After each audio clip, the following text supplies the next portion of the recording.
Yes, hello, folks. Welcome to the weekly Manchester United podcast. I'm the host, as always, Phil Brown, joined my regular co-host, the excellent James Rhodes from United Muppetiers.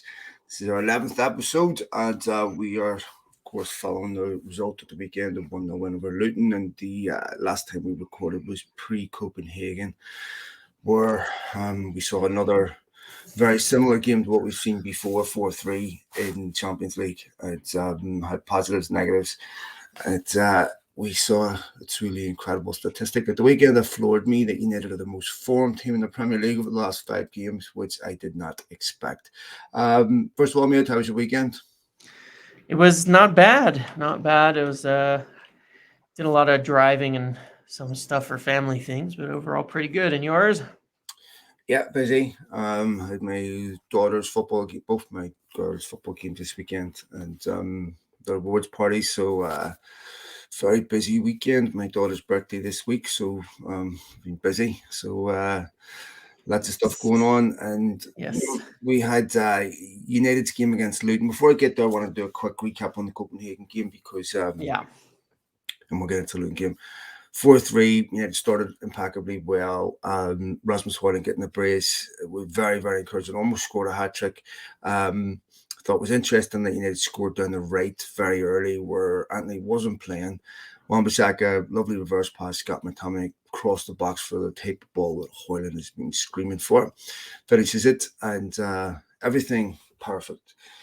As usual with United, they find a way to lose a game. They self-destruct. Yeah. Now, the Marcus Rashford sending off to me is not a red card, right? No, Yeah. Agreed. it is a really really poor decision, especially when you look at what happened the following night with Endo. Mm-hmm. You look at what happened this weekend. Once again with VAR making truly inexplicable decisions, and United have had no luck with any of these. I don't think United was Yep. a penalty.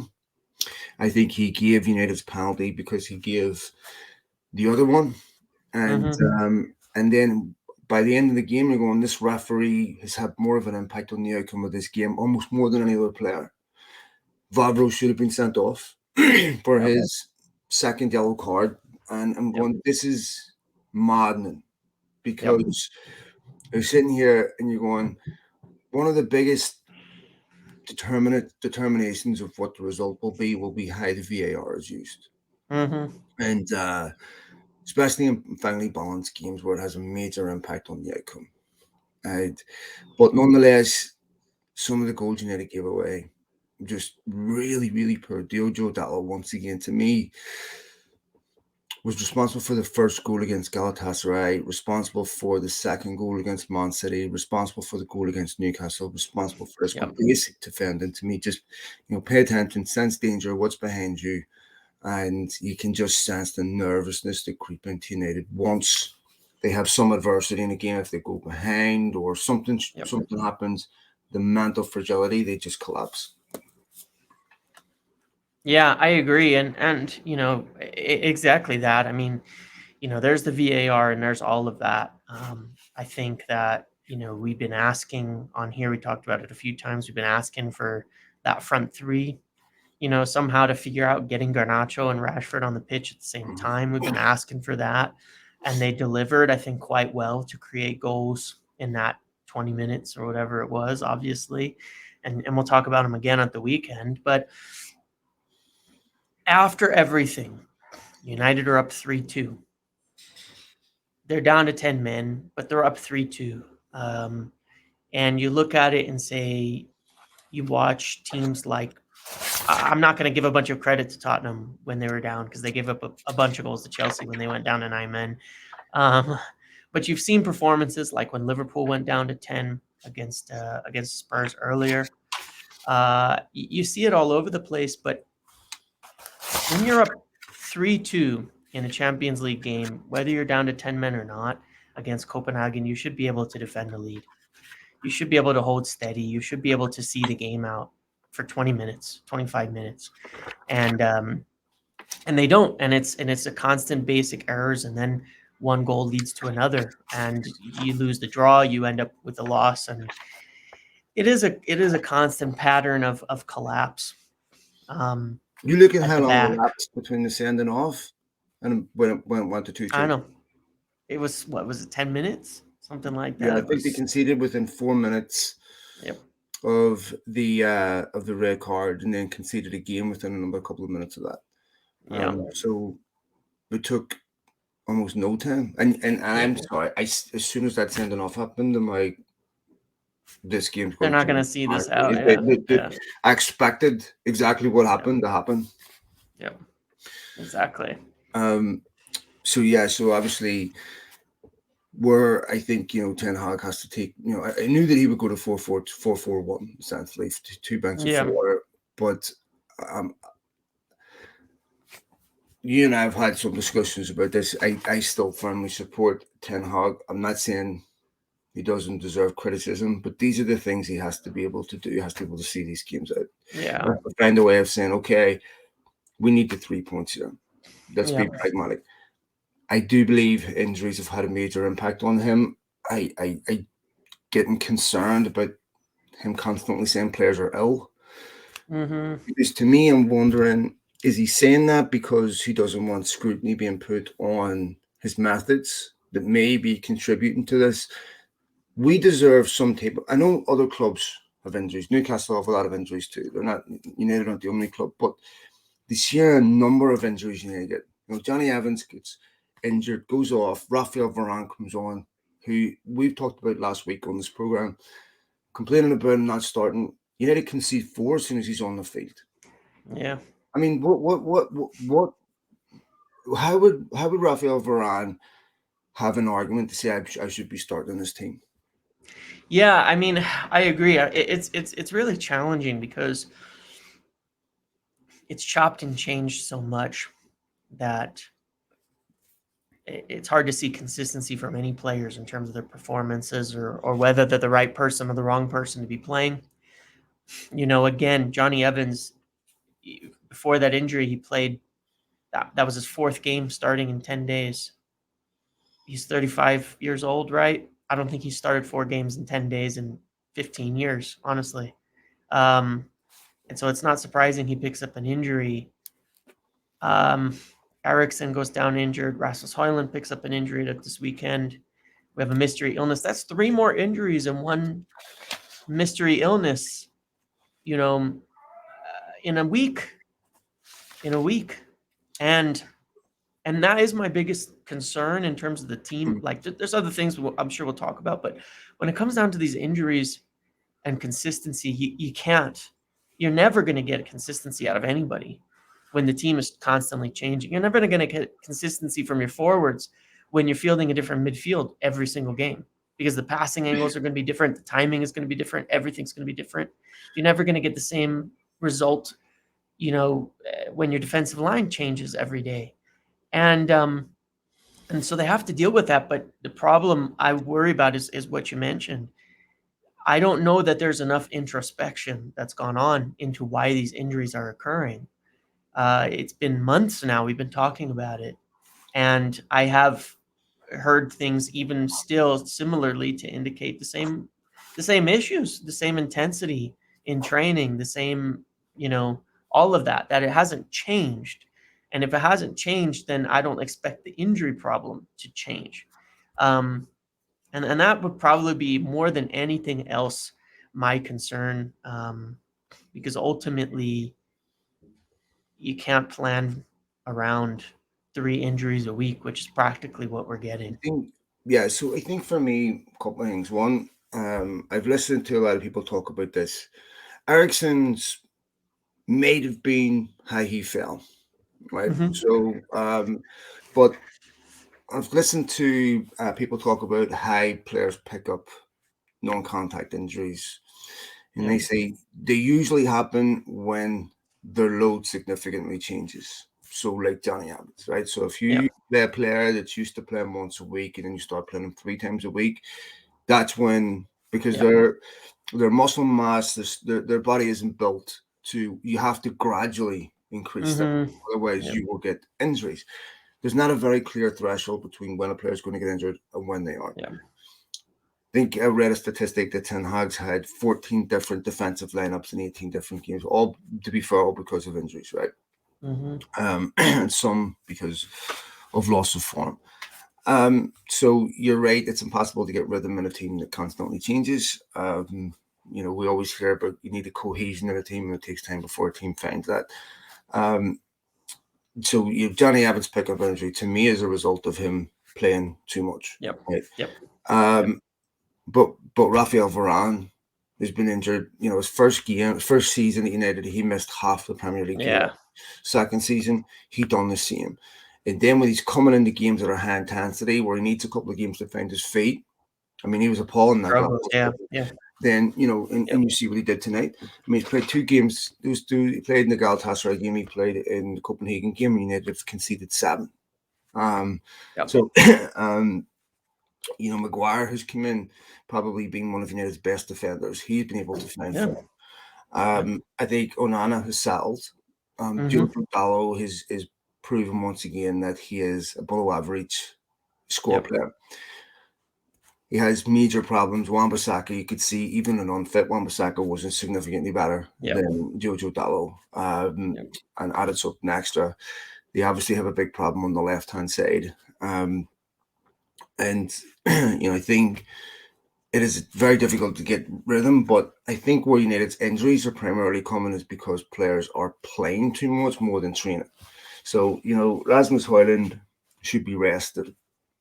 He shouldn't be playing every single week. When you look at the way City rotate through their squad, they rest their players, they don't play the same every single week. Some players that are in their prime, maybe Rodri, even they pick up injuries, they'll bring Alvarez in, bring Alvarez out. They bring Doku in, bring Doku out, Foden in, Foden out. United can't afford to do that because the alternative to Rasmus Højlund is Anthony Martial, who shouldn't be on a professional football pitch ever again, quite frankly. So I think if Ten Hag had the options, he probably would change it. The other problem is his front 3 just don't score goals. I mean, you look at the weekend, the chances that Marcus Rashford, Rasmus Højlund, and Garnacho had were simple chances. I mean, I know Højlund's done well in the Champions League. Most of his goals have been against Galatasaray and Copenhagen, but you can't miss the chance he missed. You can't miss the chance that he missed against Sheffield United. You can't miss those chances. That is a simple chance. And there's a lot of things Ten Hag's responsible for, but that's not one of them. The chance that Mark Rashford missed, his classic striker and that being out of form, where they're trying to be too careful with the placement. The chance that Garnacho missed cuts and says it's a professional footballer hit the target. To me that is unforgivable. I mean, I would agree, and I think that it was good to see Ten Hag setting up the team and the front 3 the way we've wanted. That to me makes a lot of sense, because when you're seeing the threat that Garnacho provides, even if he's not scoring, and the threat that Rashford provides, even if he's not scoring, they do have an impact on the defense. Where Antony has been in many ways wholly ineffective for a long time, where he's targeted by the defense. They challenge him. They don't give him time and space. They just take the ball off of him often and run. But yeah, I mean, the chance that Rashford put on for Højlund is probably our best chance this year from a player, frankly. I mean, outside of a penalty, you can't get much better than that. As a number 9, crash in the box, getting it inside that, inside the tiny space, a foot out from goal. And it's not even going with much pace, and just not really getting it into. You've got to score those. Even his header, James, like the header that he took wide. I mean, to me, you have to be taking those chances. And I look at that and I'm like, if he scores 2 against FC Copenhagen, you're thinking, okay, he's going to come back against Luton, bit of confidence. First chance he gets, he's going to put it away, and he doesn't. You're going, when does he get some momentum? When does he get confidence? Because if he's not coming back after the Galatasaray game, I think the first game after Galatasaray was Brighton, where he did score that goal. I could be wrong on that. Where it didn't count, a bit unlucky. But you're going, when does he get momentum? When does he start to find his form? Rashford goes away and scores for England. You're going, okay, comes back, can't score for United. I mean, 1 goal. I never thought when we recorded this podcast during the last international break, that we would be recording this one at the next international break, and Marcus Rashford still wouldn't have scored a goal. I know. Garnacho isn't scoring. The last time Garnacho scored was against Palace in the cup. Yeah. And you're going, Anthony, it's been a year. I mean, that is unbelievable. That's disgraceful. I'm sorry, that is absolutely disgraceful from the front line. It is, and it's One goal like, from the entire front line, and we're in November. I know, and the only thing that guy's belief to me. I know, it is crazy, and the only thing you can like think with is that, the one factor in the front line, and this is what makes it even weirder, is the front line is the only place we've had any stability in terms of players. Maybe that's part of it. I don't know. Marcus Rashford has played, I think he had played like the 6th most minutes in Europe over the last year as well. Bruno Fernandes obviously being up near the top 2. But they've been healthy all year. Somehow Rashford's avoided injury, Garnacho's avoided injury. Højlund's come back from his, issue he had when he signed. Now maybe he's injured, unfortunately. Anthony had other issues, but avoided injury.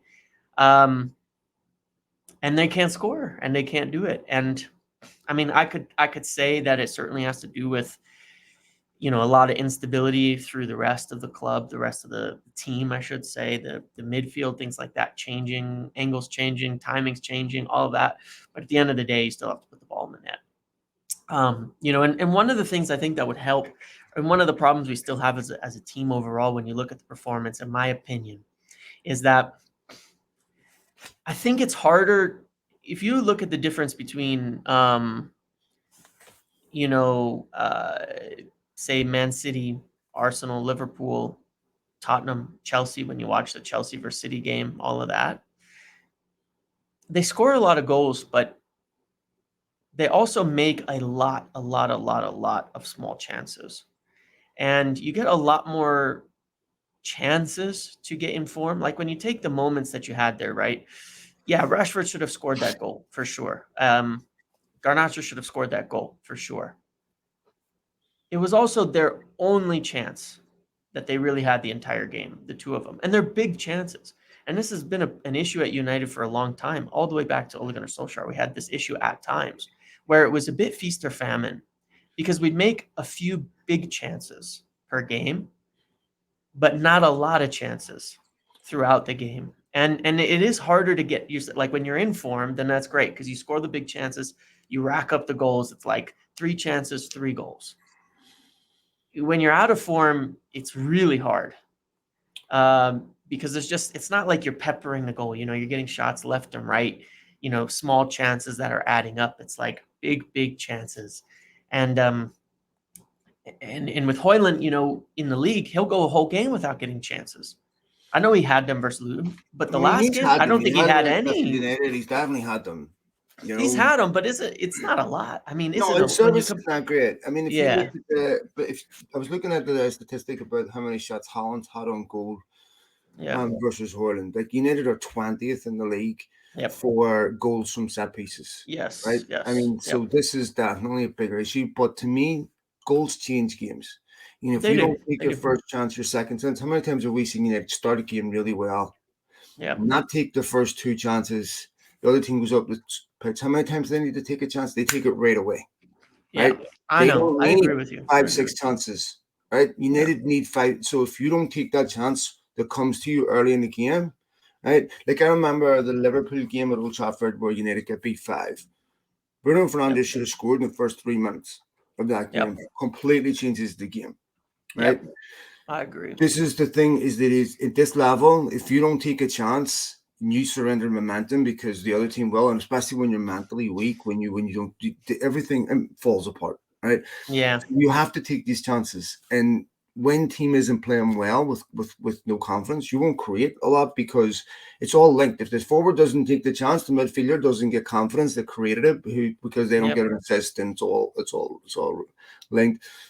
And the way United are set up, they're not set up to play with a central striker because of the way their wingers play, right? So there really is, Ten Hag has to find a way to get Marcus Rashford in the team. The problem with getting Marcus Rashford in the team is when he's on form, he's a very good left winger. When he's not on form, he doesn't give you much else because he doesn't want to create, right? So I mean, they know he's created Hoyland's goal against Galatasaray, but it's not in his instinct to want to create. So if he's not giving you goals, you don't get much else. So with City's wingers, Yep. Doku, Foden, they're constantly creating. Right? You look at Chelsea's wingers, they're constantly creating. Ball straight across the box right away, goal. I see and this is part of the problem is like they don't United players don't do that, and so Mm-hmm. this is what impressed me the most about Copenhagen. First couple of minutes, McTominay right across the box goal, but Yeah. on the few occasions that it does happen, Hoyland has to take that chance. He has Yeah. to score. I'm Yeah. sorry, like, that is a Yep. really bad miss, and Yeah. he's done that quite a few times this season, where he's had should have scored that chance against Man City at 1-0, right straight through on goal, doesn't take it, or go down. Right? He Yep. needs to, those are, Harry Kane takes that chance. Harry Kane goes Yep. straight through and goal. That's a goal. Yeah. Those things make a big difference. I agree. I agree. They do. When you make, yeah, I mean, the chances have to be scored, especially the big ones that they're creating. They do have to be scored. They can't be missing those, certainly. And I understand that it's difficult, and I think that part of it is they have to maintain focus. But this is a problem throughout the club when you look at it. If you think about them at two different ends, right? If you think about the problems, they're almost reflected on the attacking front. They might go a while without a chance, and then the chance pops up, and in that one moment, they can't score, Mm-hmm. and they should. The exact same thing Remember Rashford happens at against the Galatasaray defensive when he side. Yeah. running roll past the post, everything. Yep. The one he Yep. straight through, he tries to score it, makes a mess of it, spurs Yep. away. Bruno Yep. Fernandes header right in front of the goal, puts it over Yep. the bar. Rashford misses a Yep. great chance, then Spurs go up the other end to score. Yep. These Yep. these are key moments. Like I know. which is where you have to rely on quality players to be able to do a basic job, and this is where you really see the consequence of not signing world class players. If Yep. you had done what Ten Hag needed and got him a world class striker like Harry Kane, Hmm. United would not be sitting on one goal in the forward line, and they And would that not and that is a be fact. totally That different. that is a fact. He's a 19-year-old, and this is kind of unfortunately what you expected. But this is all points back to the biggest problem with United recruitment when you're talking about Varane, you're talking about these players as well. Is it's not just a mishmash of profiles. And this is why when you take that thing where Ineos apparently Sir Jim Ratcliffe said that the Casemiro transfer was a bad transfer. You got to look at part of the reason why when you look at what they're doing. You have to kind of commit one way or another to the direction that the club is taking. When you sign a player like Rasmus Højlund, it's going to take years for him to get up to speed to be at the requisite level. It's going to take years. And if you are instantly reliant on him, I'm not saying you shouldn't score the goals, but if you're instantly reliant on a 19-year-old when because you have a 30-year-old center back who's won 5 Champions League on the other side of the field and is not patient to wait around through 3 rebuild seasons, you're going to have problems. And this is a big part of it. When you look at it, you can't sign Varane and Casemiro who need to win in the next year or two, and at the same time sign a 19-year-old who's not ready and an 80 million winger who's not ready. You can't. This is a mixture of a whole mess of things, and it's even a big part of the mistake that United made in bringing Ronaldo back under Ole Gunnar Solskjaer. They weren't ready for Cristiano Ronaldo. Whatever went wrong with all of that, they weren't ready for Cristiano Ronaldo to take them to winning titles. The team wasn't ready. They weren't prepared. They weren't in that position, and it is a problem. I mean that's just a problem kind of across the board with how things have been run. Different profiles of players, different profiles of goals, different things, and yeah, if you wanted to get a world class striker in, then that's what you got to get. If you're going to get somebody who you need goals now, and that's where you're aiming, then you have to get that. Not someone who's not ready, not someone who has 9 goals in their career, and who will become a good player. He will, but Here's the thing: if you yeah, want to develop young players, you have to bring them into a very specific environment. You can't bring them yep, into an environment of chaos yep, where even the senior players are desperate to get out, because yeah, young players will follow the lead of the experienced players. And if the experienced players are saying, I don't want to be here, you have no yep, chance of developing a young player. Zero. yeah, If you look at Alan Shearer's goal scoring record at Southampton versus Blackburn and Newcastle when he's playing in better teams, right? I mean, I think his records at Hampton was almost 1-4. Right. Then he starts becoming prolific at different teams because he's getting chances, then he's maturing. Right. So if you bring Rasmus Højlund into a football club like Manchester United that is complete chaos, right? Yep. That has nobody protecting him, where the focus is, young players should be allowed to have periods where they don't score goals, where, the focus isn't constantly on them. Even Marcus Rashford finds his focus very difficult when he doesn't score. Yep. The pressure's enormous. There should be other world-class players that take that pressure off. Because if you're winning games 2-3-0 and Rashford doesn't score, the focus isn't there. But if you're not winning, then the focus is there on other players. The thing is, United don't have that. So it's constant chaos, right? Yep. And, I remember when United were playing in the Club World Cup in 1999, and they asked Ferguson about playing his youth team in the FA Cup third round. And he said, we're here to build careers, not ruin them. Because if you put young players in at the wrong time, their confidence gets destroyed very, very quickly, especially when you're a young player coming into a new league like the Premier League. Rasmus Højlund will be asking questions, can I play in this league? Right. And that to me is probably one of the reasons why he hasn't scored in the Premier League and he can score in the Champions League, because he hasn't completely convinced himself he's at that Premier League level yet. Right. This is where he needs help. So, if you're sitting there, Rasmus Højlund's playing, coming on in games, starting, some games, coming on in games, and United are playing well, we're seeing a whole different player, a whole different development, everything. Right. But in a situation where there's constant chaos, you cannot develop young players in that environment. You will ruin them. Even world-class players will decline in that environment. I mean, how many players can you think of have left United over the last 7, 8, 9 years and went on to bigger and better things? I mean, I was trying to think about this. Maybe one of the only ones that I can think about where they were still retained at a decent level was Lukaku. After I think of Pogba. I think Di Maria had a pretty good career after. Yeah, but Di Maria, even after United, really took a little bit, but PSG, but he didn't win a Champions League. I mean, I don't know if certainly the player that he was when he left Real Madrid. Yeah. His reputation had diminished by the time he got to PSG.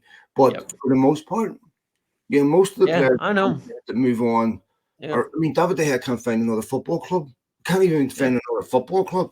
I look at so many of these other players and I'm going, it's not like they this United experience has been good for them. The thing is now with players who have a choice, they're going, I don't want to go there, right? Because it's not set up to develop. The other thing is United aren't trying to win a league, right? They're just trying to finish in the top 4. So there's so many other things that are broken. And when they miss that target, they usually miss it by a couple of places, 6th, 7th, 8th, 9th, somewhere round about there, right? And if they get there, they usually get there by a very narrow margin. If you go back to the year Solskjaer got there, you got there in the very last game, right? Yep. You go back to last season, right? I mean, it was touch and go up until the final 3 or 4 games. So when they're getting in the top 4, typically it's by the skin of their teeth, and when they miss it, so this is the target, is trying to make sure we just get in the top 4, and sometimes they get there, sometimes they don't, but it usually depends on a couple of other clubs that aren't, that are having bad seasons, Liverpool, Chelsea, what have you. So to me, I think the environment inside the club is so atrocious that it's not a professional environment. There's other things going on with players and complete disharmony in the staff, and you'll have staff not coming into work, you have staff looking to move on, you have dysfunctional departments, and I think it's really hard to get a functioning football team out of that environment. Yeah, it absolutely is. I mean, it's to the point where I think that, if you came into work and you could imagine what kind of environment it is when the people above you around the whole place have no future there, or think they have no future there, or act like they have no future there, and there's no alignment, and there's nobody really, minding the store or running the place. You can imagine what kind of culture and environment that would breed among the people involved. And I think at the end of the day, that is what it comes down to. And I've gone back and forth on the manager side of things, but I've looked at it and thought, you've got way I described it to some people was that the way I can see it is you have all these different kind of things that have to be going right, and some of them the manager is responsible for, and some of them they're not. Sure. You And can some make of an them are going argument to be, either way. You can make an yeah, argument. I can exactly, make an yeah, argument to keep him. I completely agree with yeah, that. no, and it's like, but here's the thing, right? Is if you take things like you've got things like tactics, you got things like training, you've got things like fitness, you have things like relationships and all of that, and you have things like the culture and the harmony of the squad and all of that. Maybe in the 90s, in the 2000s, you would say the manager's responsible for all of that, and that they're going to just do all of that, and they're going to take care of all of that. But you don't have social media at that point in time. You don't have the transient nature of football at that time. I mean, players mostly stayed in their country. They mostly stayed at teams, within the leagues for long periods of time. You have a lot less money in football. You have a totally different world. In a modern day, most of the time the manager is set up to say, you're going to coach, you're going to be the tactics, you're going to do tactics, you're going to do training, and you're going to get them going on match day. The environment of the club, the fitness, the diet, the food that's involved, the culture, this is all something that's really set from on high and managed from on high at most successful clubs in these days. And I'm not saying it's good everywhere, but you have managers that will come in with different strengths, and you're going to constantly bounce back and forth with arguments on, is the manager at fault? Is there not at fault because of that? You can have Ole Gunnar Solskjaer come in and say, well, he was a great man manager, and he was great at creating a positive environment where there was a togetherness. But then there's all these critiques about his tactics and play and things like that. And then you get Erik ten Hag, and it's kind of the opposite. And you get Jose Mourinho, who kind of is sort of an old school manager who tries to do everything, and was kind of maybe too negative for United's way of thinking.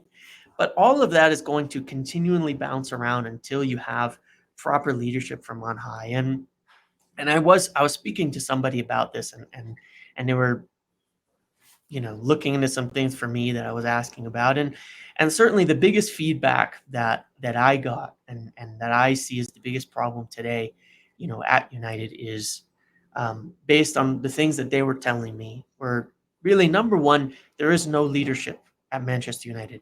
There's none. Don't get it wrong. There is none. The manager does not count in that sense, because that's not who I'm talking about. I'm talking about leadership. The manager is an employee. The manager is appointed to run some people on the pitch and all of that, but he actually has no responsibility for what happens outside of that training ground, frankly. He has no control over any of that. That is not his job, and it shouldn't be, frankly. But there's really no leadership out there. We know that with the Glazers, but it goes down from the top all the way through the levels, that there is no leadership, being provided. And that reflects itself on the pitch, like you've said many times. What you see on the pitch is often a reflection of what's there. And it's the same thing. When you have no leaders at the club, there's no leaders at the club well above the pitch. And and then in addition to that, which I think there's an interesting story today that kind of reflects some of this, without getting into too much detail. You do have a simple matter right now that, and I'm sure it's been this way since summer, but it gets worse by the day. Nobody knows what the future holds for them at this club. They don't know tomorrow, many of them, if they're going to have a job there.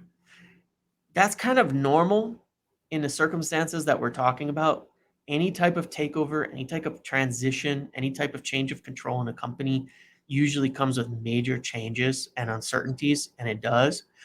But there is, tying back to this point of leadership, there is a distinct lack of clarity being provided, obviously from the Glazers through this process, as we know, but also from, in you can't just pretend that it's all going to plan and nothing's happening within the club. And that's really, in a lot of ways, how it's been treated.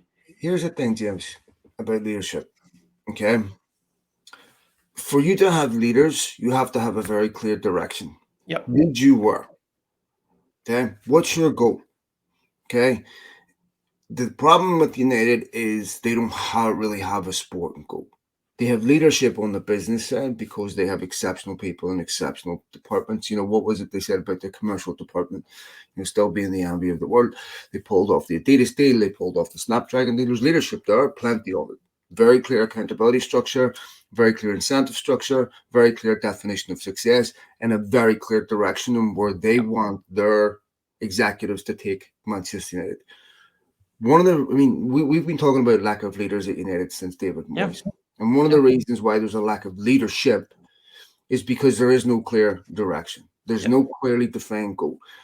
So I don't believe in that environment you're going to get leaders that are going to emerge because there is no defined goal. So the Glazers aren't sitting down with United at the start of the season saying, we must win at all costs. We will give you whatever support you need to make sure that happens. We will provide you with the best sporting departments, the best this, the best this, the best this, when we will make sure that we are unequivocal in our support of that goal. If we don't reach that goal, it will be defined as failure, and every single one of our futures will be evaluated as a result of that. That doesn't happen, right? So they're directionless, and it's exactly what you see on the pitch, where there is no clearly defined goal. So you're not going to get leaders in that environment. So until you get a sporting department that is completely aligned with those sporting goals, that turns around and says the only defining factor of whether a player or a manager or these departments are successful will be whether they win trophies or not. And that will determine whether they play, whether they stay, whether they get new contracts. I mean, Jojo Dawson on a 5-year contract. Are you even seeing?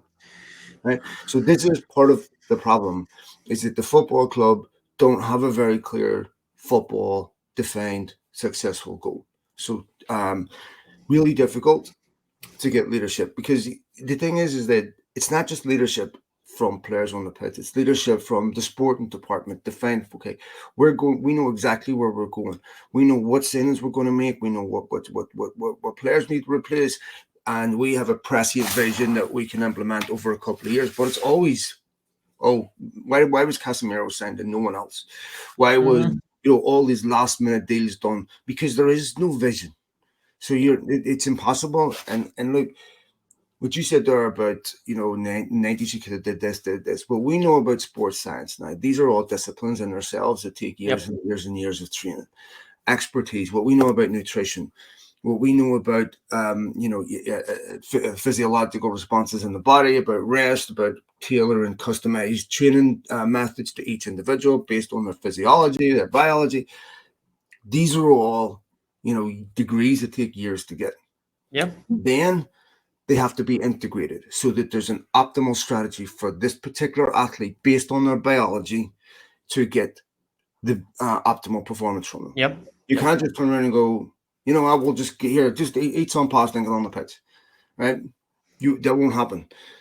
So to me, the problem is none of those departments are fit for purpose.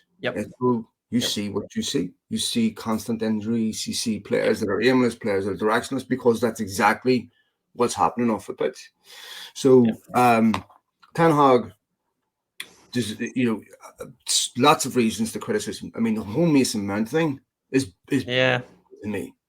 That one is baffling. That one is baffling. There's Mason Mount, to me, I don't think he played well too again when he came on. Again, he played well. Maybe I've missed this, right? So, and I'll tell you one other thing that bothers me about Ten Hag. Why hasn't he been asked in the same way that Rafael Varane was asked about? Why is he being left out for tactical reasons? Why is he not playing? Because I haven't heard him being asked that question. The other thing that bothers me, he should have been at Bobby Charlton's funeral today, right? Now, he may have had a good reason, and I'm not telling anyone else how to feel about this, but that's important to me. It bothered me when the Glazers didn't go to the Munich Memorial. I think there are certain things that you need to be at as a Manchester United manager. Bobby Charlton is one of the most defining figures of Manchester United's history. And you should be at his funeral. Manchester City sent representatives there. They sent Soriano, Summerby was there. You should be there. So I don't know what that unbreakable commitment was that said, you couldn't be at Bobby Charlton's funeral, but that's a bad look. You should be at his funeral, especially at a time where you've needed United fan support. Maybe other fans have feel differently about this. That's up to them. But to me, that's something he should be at. And I can't think, and there may be a really good reason why he's not there, but that to me is a bad look. You should be at Bobby Charlton's funeral. Yeah, I understand that for sure. I do understand it, and they don't have to give a reason, But if you don't depending give on a what it reason, is, but it does have to be understood that if you don't, what the perception will be. yeah, because that gap won't be filled in charitably by people. Yeah. So if there's a really, really good, legitimate reason, you should give a reason. Yeah. For this Yeah, reason. and I would say that when it comes down to perception and things like that, I mean, it's going to come off bad. It's going to come off perceived poorly.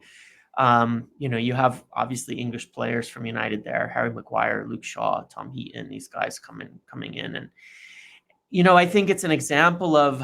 I guess here's the question I would have for you. This all comes back to it. Would you not say that CEO, someone like Richard Arnold, should be saying, you know what? Everybody's going to be there. Yeah, no, I agree. I completely agree. All have to be there. The entire team, top to bottom. Yeah, I completely agree. Every staff, you show up and you be there. 100%. They obviously haven't made that direction. They should have. Well, they should have, because I think it would mean something. Yeah, I understand that happens. Yeah, that I agree. Does. But everybody, locals, anybody who can could be there, and as an order, as a direction, publicly, visibly. And it's not about making a show, but it is about respect, and it is about respect to the fans. 100%. And that is a part of the leadership. I mean, I don't know everybody who was there, but I know that a lot of senior staff were not there either, and it's a type of thing you only get noticed if you don't go. Yeah. Right.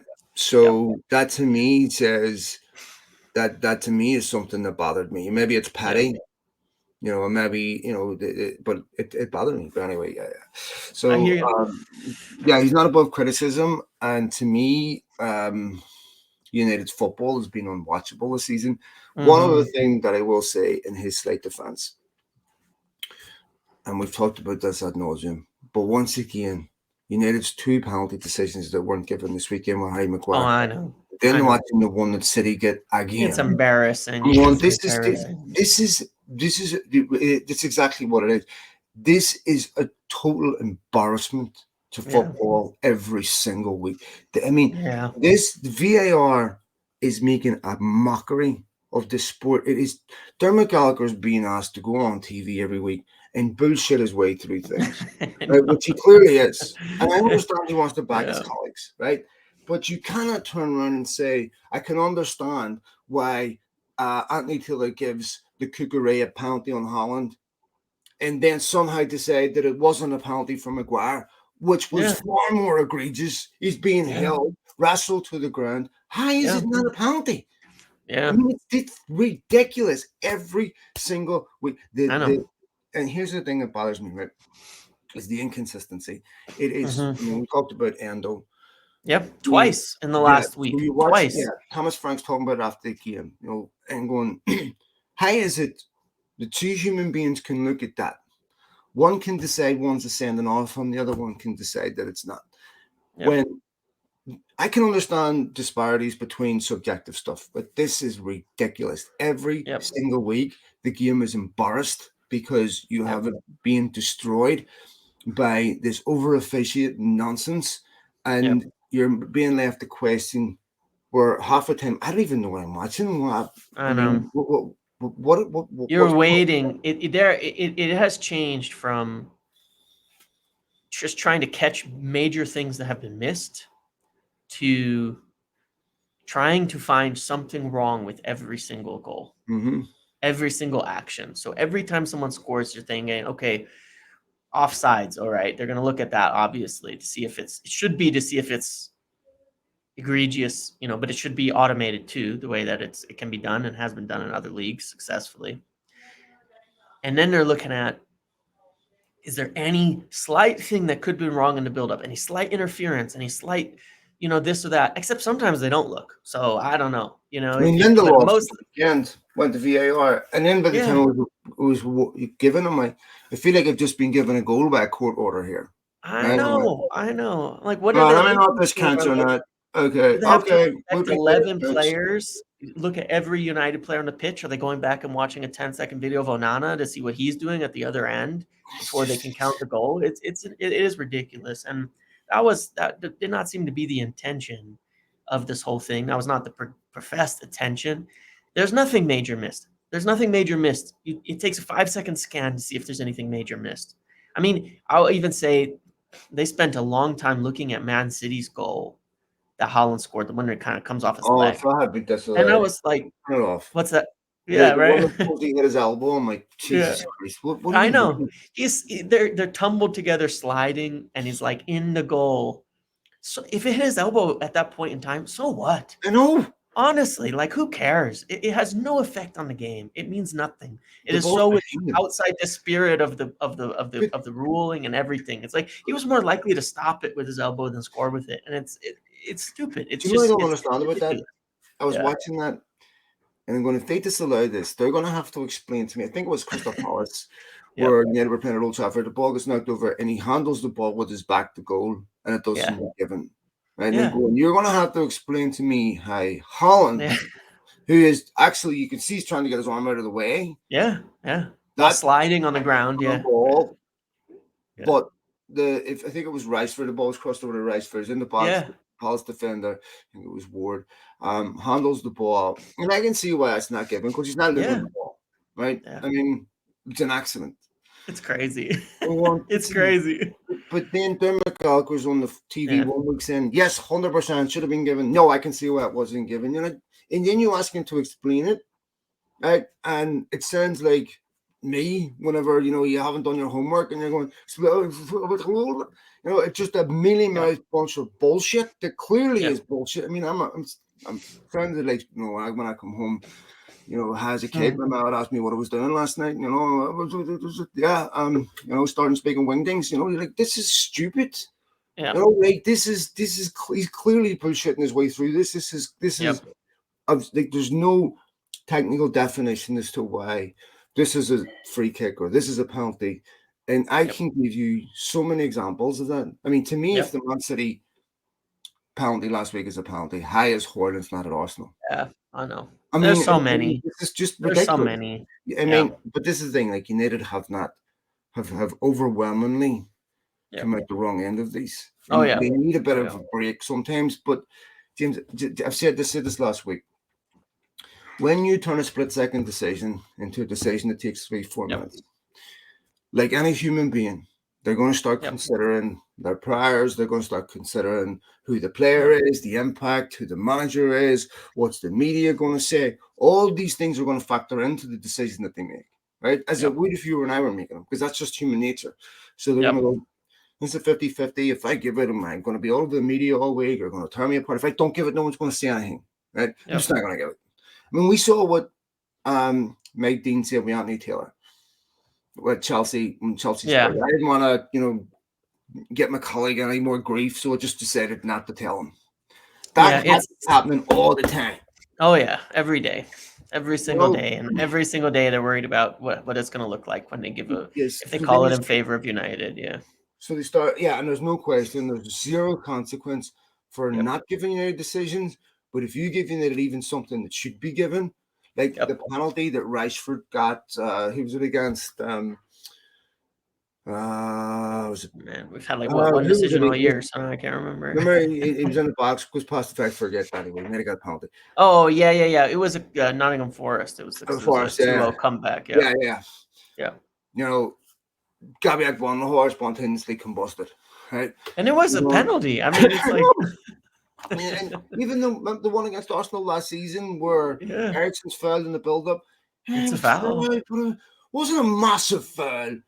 You're going, Yeah. even when they get decisions that are correct, Yeah. it's not I acceptable to know. people I know. because they're so conditioned to Yeah. be opposed. Yep. Anyway, it is completely misused, Yep. and football has a serious problem with this Yep. until it understands that at the end of the day, when you're still using it for a human being's opinion, it really doesn't help. And even what is a clear and obvious error is still someone's opinion, Yep. right? Because a minor infraction that leads to a goal can be a clear and obvious area, or Yep. or a big infraction. And Yep. still, what is a clear and obvious error that should rule out a goal is still going to come down to someone's opinion. Yep. It has tremendous benefit, utility on goal line technology and all that, but outside of Yep. that, I've Yeah. rambled on forever about this. Quickly, let me talk to you about Hoyland's injury and Ericsson's injury. Hoyland is one that really concerns me. Both of them pulled out of the Denmark squad. What happens if he's out for a month or so? Yeah, we're in trouble, aren't we? If Hoyland's out, I mean, you'll stick Rashford back at a striker. Maybe he'll find some form there, maybe not. It's hard to say. It's a difficult position. I thought he actually did pretty well the first few games having to play there. Um, you know, running low on options though, because then you're going back to Garnacho, Rashford, Antony. You don't really have any other options. Sancho's banished. He was available in the first few weeks when Hoyland wasn't there. All right. So Well, let me yeah, ask you it's about this. trouble. Yeah. The sense is that Ineos will have their feet under the desk before the end of this international window. Yep. Does that mean that they will put cash in so that United can go out and spend in January? Because it seems to be they could mitigate FFP if they put money in. So that Yeah. would give United some room for maneuver. And I think if they had some money in January, they need to get for me, a striker and a centre back. Yeah, I think it's going to be a lot to do with outs. One of the positives I just say on the injury front is Luke Shaw should be back in the squad for Everton after the break. He's They need expected him. back. Everton's playing well too. Yeah, I think Wan-Bissaka's illness in this case was actually illness, as I heard he was in the squad that morning and the night before, and so I think in this case it actually was illness. Let's hope. But that would be big. Having most all of them, Is it everybody COVID or healthy. something? Because it seems like a lot of them are going down with illness. I don't want to say yes, but let's say that I think there's been a couple Yeah. Okay. seasonal viruses and things going around too through the United team the last few months, last few weeks, I should say. And yeah, so that'll be a big return. But if they put money in for anything, it does count as investment as long as it's not a loan. Then yeah, it can free up space on FFP and allow for some movements in January. I think that getting some players out will be a factor there. When you have, I even forgot Anthony Martial existed when you asked what happened Yeah, it should when release one is him. injured. But it's a song. It's 6 months left in January. Just cut a contract. I Just pay feel it. sorry for him. Just It's pay it not. out and sign somebody. Yeah, Yeah, I I don't feel know. sorry for the guy because clearly you don't just say. I mean, for the same reason I felt sorry for Phil Jones. Yeah, his body's Um, broken down. It's yeah, but he's just not capable of being playing at Yep. this level anymore. But yeah, so I wonder if that will. Here's the other question though: if they move for players in January, who's going to decide on who the target is? Yeah. Will they have enough time? Who are they looking at? Because at that point in time, maybe they've been looking for quite a while. I mean, I think they've done a lot more groundwork than people think in terms of looking at things ahead of time. The advantage of them owning Nice is that they already have a scouting network. They already have data on a lot of players. They have players at Nice that could be potential options. Like we know that, Todibo is like, I think, is a transfer that's going to happen. January or summer, I think Todibo is a transfer that's going to happen. It makes sense for everybody involved. There's other players there that could be of interest to United, certainly. But they have a lot of data, and they have a lot of data about United too. They've gathered a lot of information from United. They might have a lot of information that will help them make a decision. I think outs are going to be a factor either way, though, because you have to deal with situations like the Jadon Sancho situation where you have a totally, from a literal perspective, useless 350,000 a week going. You have to figure out something to do with that, one way or another. And I think that's going to be a little bit telling how they deal with that. Are they going to come in and try to fix the relationship to give Ten Hag an option? Maybe. I'm not saying without undermining the manager. I think there's potentially a route back there, but I don't know. But those are the types of decisions that are going to have to be made. And who are they deciding for? Do they want to make long-term decisions? Because that also factors in to the overall football plan to the direction that you're traveling? Do you have enough data to make that decision? Do you have enough data to say that Ten Hag is going to be there after this year? Do you want to make permanent signings? There's a lot of factors that are going to have to come into that decision-making process to make sure that you don't make the same mistakes of the past and end up getting players as well that you don't want 6 months from now or a year from now, because those can hold you back and set you back years in terms of progress. And, when you factor in FFP, it's all good to say, they'll cut them loose quicker, but if you still lose value on them, you're still losing value on them. And you're still causing problems for yourself. And I think that in an ideal world, and I want to ask you something about the manager's side of that in a second. I think in an ideal world, Ineos would come in and not have to do anything in January. Players, manager, anything. Let the season play out, get Champions League, and be able to make a lot of decisions come summer. I think in an ideal world, that's what they would want, because it makes the most sense in terms of preparation, in terms of the long term. It's not going to be that fast. They can make appointments and things, but it still is not going to be that fast, for all the changes that you want to make. I think there's things they can do, mind you, but I think ideally you don't make too many long-term decisions in January when you're only a month in to the club, to being in place, because you're more liable to make mistakes that way than otherwise. And and that comes to the manager too. I wanted to ask you, your perspective on this. There was an article today about from ESPN about United not speaking with agents because they're worried it's going to turn to a manager discussion. What do you think of that? So just want to quickly say something on what you just said. Yeah. I would like to believe that with Ineos, who have known that this is going to happen for a while, have been thinking about these questions. Okay, so I'm sure you're right. The Paul Mitchell 3 months ago and said, okay, identify strikers for January, because they met with Ten Hag and he told them what they needed, right? So I'd like to believe that not only will they have identified those players, but they will be looking at signings that are independent of whether the manager wants them or not. So if they decide that we want Gabriel Barbosa from Flamengo because we think he's suitable to the style that we want to play, great that Ten Hag wants him too.